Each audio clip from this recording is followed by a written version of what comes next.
մեր խումբը չենք ասում մշակութային ժառանգություն, մենք ասում ենք ժառանգություն ընդհանրապես, որտեղ այդ ժառանգություն հասկացությունը շատ ավելի լայն է, քան մշակութային, առավելևս ճարտարապետական կամ պատմամշակութային, դες մի քիչ սովետական եզրաբանություն է, իրականում ընդհանրապես ժառանգության մասին է խոսքը, որտեղ ինչ որ մի բանը կարող է լինի ոչ նյութական, կարող է լինի բանավոր ժառանգություն, այդ ամենը մտնում է Երևան քաղաքի ժառանգության մեջ։ Եթե մենք այդ ժառանգություն հասկացությանը լայն նայենք, մենք կտեսնենք, որ պաշտպանելու շատ բան կա, որովհետև ոնց որ շատ-շատերը կարծում են, որ արժեք է օրինակ մի բան, որ 7-րդ դար է, եթե ինչ-որ մի բան 19-րդ դար կամ 20 արդեն տենց պաշտպանելու բան չի, եթե մենք օրինակ ամբողջ 20-րդ դարը կամ 20-րդ դարի ինչ-որ մասեր, սովետական մոդեռնիզմը, այդ շրջանը, հա, կամ ավելի վաղ շրջանը 30-ական թվականները դա համարենք, ոչ թե համարենք, իրականում դա ժառանգության մի մաս է Երևան քաղաքի, ապա շատ-շատ մասեր կան քաղաքի եւ թաղամասեր ամբողջ, որոնք որ կարելի է այդ ժառանգություն արժեք հասկացության մեջ ներառել, օրինակ երրորդ մասի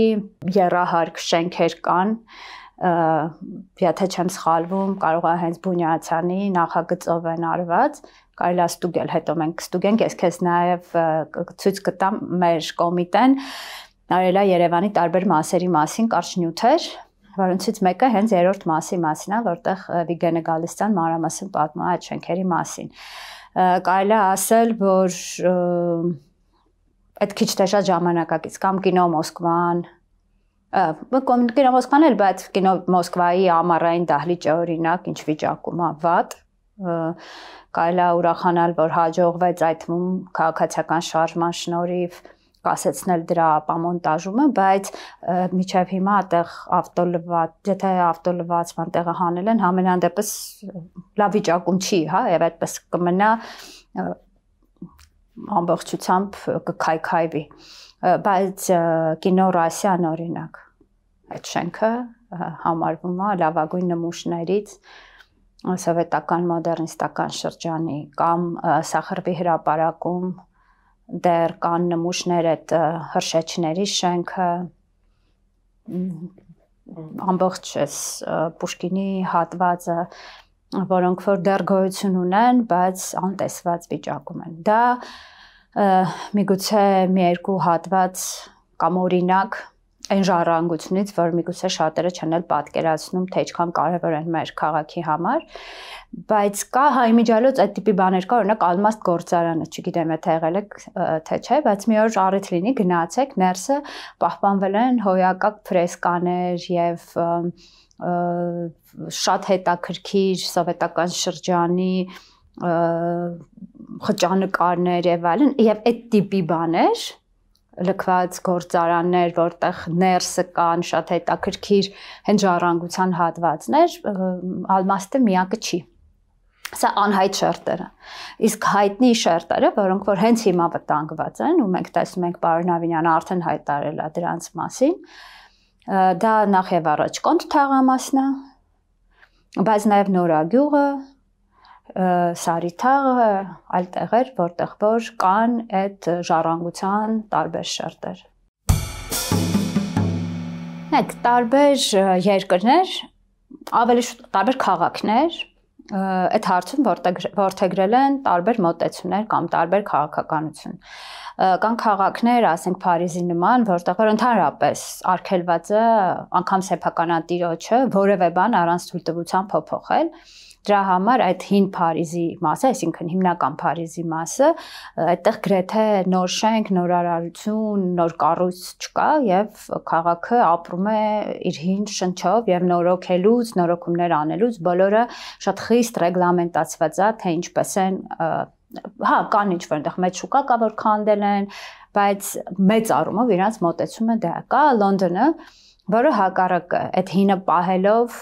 անընդհատ նոր բաներ են կառուցվում, բայց այդտեղ էլի հայեցակարգեր կան, այդտեղ կա հանրային մասնակցություն, մասնագիտական մասնակցություն եւ այդ շերտերը հնի դու կարող ես տեսնել Լոնդոնում ինչպես է, ասենք, չգիտեմ, 17-րդ դարի մի պատ է, այդ պատի կողքը 19-րդ դարի ինչ-որ մի շինություն է, դրա վրա 20-րդ դարի մի մաս է եւ հետեւը ապակի եւ ասենք լրիվ մոդեռն ինչ-որ բան է կառուցված։ Դա եւս քաղաքների զարգացման հայեցակարգեր կան, որտեղ որ կա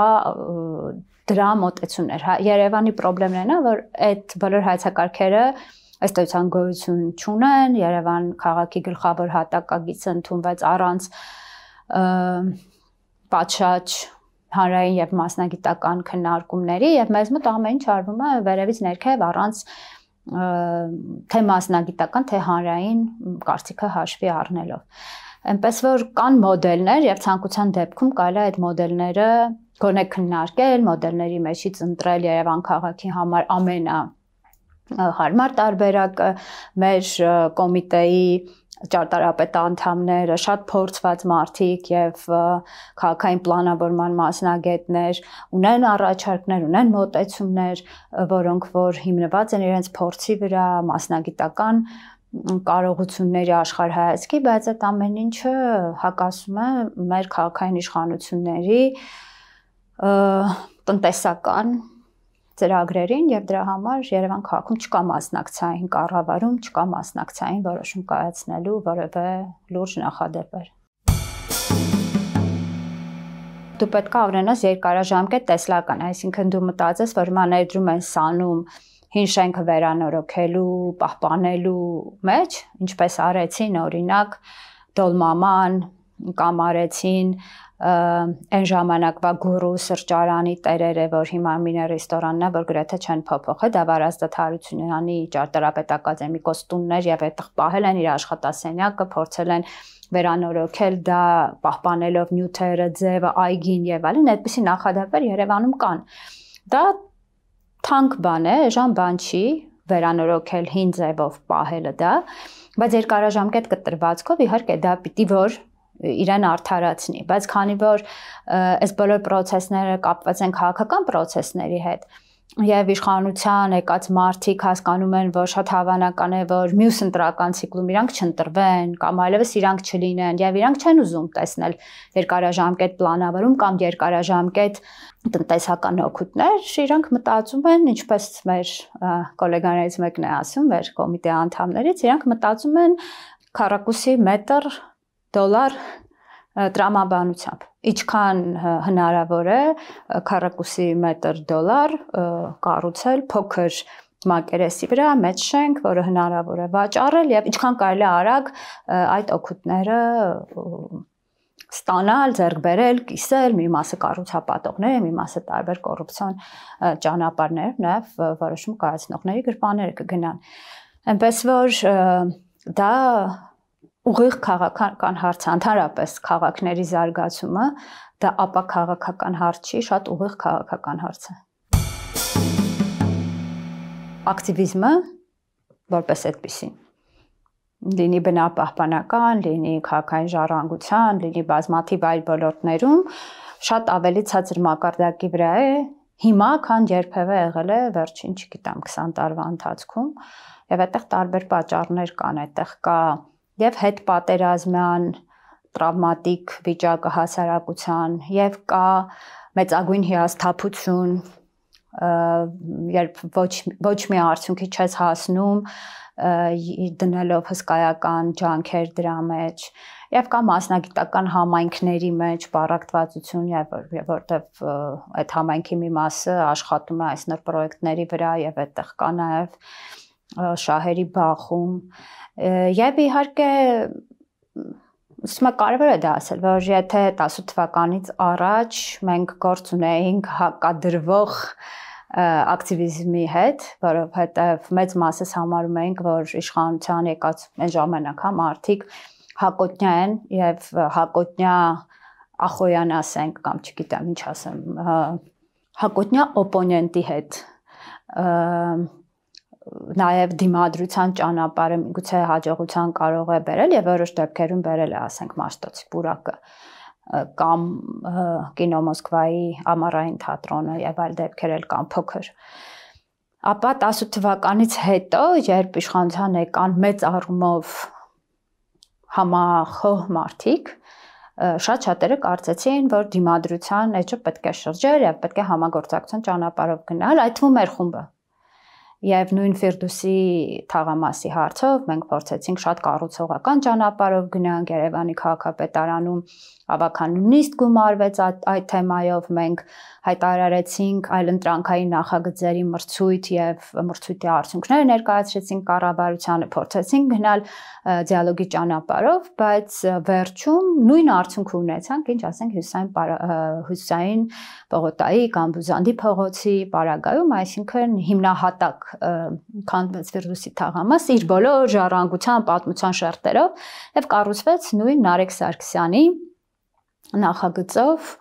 բազմաբնակարանային բարձրահարկ շենքերի մի կույտ, արդեն նոր իշխանությունների, նոր քաղաքային իշխանությունների, նույն քաղաքաշինության նախարարության, վարչապետի այն ժամանակ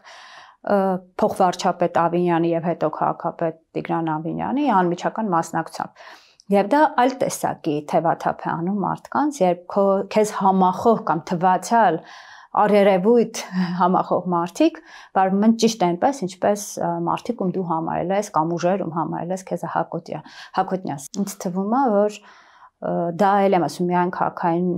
հարցերին չի վերաբերում, դա բոլոր ակտիվիստական շարժումներին է վերաբերում։ Նույնիսկ Թարթին ինչի՞ չէ։ Ես ընդհանրապես հուսահատության կողմնակից չեմ, ոչ էլ շատ կոնսերվատիվ մոտեցումների եմ կողմնակից, որ ոչինչ չպիտի փոխվի, որտեղ կյանքը փոխվում է, մարդիկ փոխվում են, նոր սերունդներ են գալիս, ամբողջ աշխարհում ինչ որ փոփոխություններ են տեղի ունենում, դու չես կարող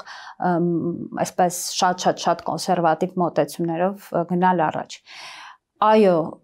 բազմաթիվ շատ կարևոր շերտեր քանդվեցին, վերացան, հավասարվեցին գետնին եւ դա անդառնալի է։